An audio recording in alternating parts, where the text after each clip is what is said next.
সম্মানিত ভিউয়ার্স, আসসালামু আলাইকুম। আজকে আরেকটা নতুন ভিডিও নিয়ে চলে আসলাম। আপনারা জানেন যে মানুষ কিন্তু মৎস্য হ্যাচারি বলতে যেমন ধরেন আমরা মৎস্য খামার বলি নাকি, মৎস্য খামারের ভিতরে দেখেন আমরা দেখাচ্ছি যে দেখেন বিভিন্ন যে জায়গায় পয়েন্টে পয়েন্টে প্রজেক্ট যেটা বলি বা হ্যাচারি বলা হয়, এই হ্যাচারির ভিতরে কিন্তু দেখেন আমরা মাছ চাষ করি বা মাছ চাষ করে থাকে। এই মাছ চাষের ভিতরে এই মাছ চাষ করে কিন্তু অনেক কিন্তু প্রজেক্টের যে মালিকগুলো আছে তারা খুবই লাভবান হয়। ঠিক আছে, তো দেখেন আমরা আজকে একটা নতুন ভিডিও নিয়ে আসলাম। এই ভিডিওর ভিতরে দেখেন মাছগুলা কিভাবে খেলা করতেছে বা খাবার দাবার খাচ্ছে। তো চলেন দেখে আসি।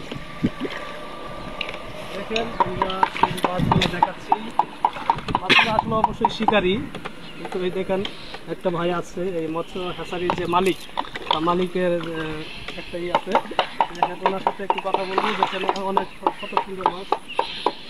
ভাই ভালো আছেন? যাই হোক, আমরা আসছিলাম তো একটা ভিডিও করতে, যেমন ধরেন আমরা এই যে তো মাছ চাষ করতে নাকি, মাছ চাষ কিন্তু দেখা গেছে যে মাছ অনেকগুলো আপনার আশেপাশে জড়ো হয়েছে। মাছগুলো কি আপনার শিকারি নাকি? শিকারি, আমি দুপুরেও খাবার দিই, সকালেও খাবার দিই। আচ্ছা, যাই হোক, এই মাছগুলো কি যেমন ধরেন আপনি যদি বলেন যে আমি খাবার দিলাম না, যদি আপনি এখানে আসেন তাহলে কি তারপরে কি এখানে আসেন নাকি? আসবে আসবে আসবে। আচ্ছা, যাই হোক, একটা আমরা দেখেন ওনার শিকারি মাছ একটু ধরে একটু দেখাবে, চলেন দেখে আসি।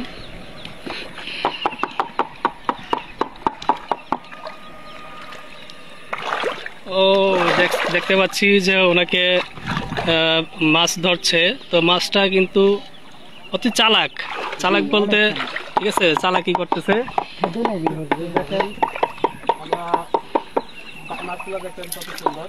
যাই হোক, এই মাছগুলা খাদ্য দেওয়ার পরে হাঁটি হাঁটি পা করে সে কী হবে, একটু বড় হবে। বড় হওয়ার পর সেখান থেকে প্রজেক্ট থেকে তুলে বিক্রি করে ফেলা হবে। বিক্রি করলে দেখা গেছে সেখান থেকে যে মুনাফাটা আসবে সেটা দিয়ে একজন মাছ চাষি সে তার দৈনন্দিন যে কার্যকলাপগুলো আছে বা পরবর্তীতে আবার নতুন করে সেখানে কি ছাড়বে, রেণু ছাড়বে। ঠিক আছে, এই রেণু ছাড়ার পর সেখান থেকে আবার পূর্ণাঙ্গ মাছে পরিণত হবে। ধন্যবাদ।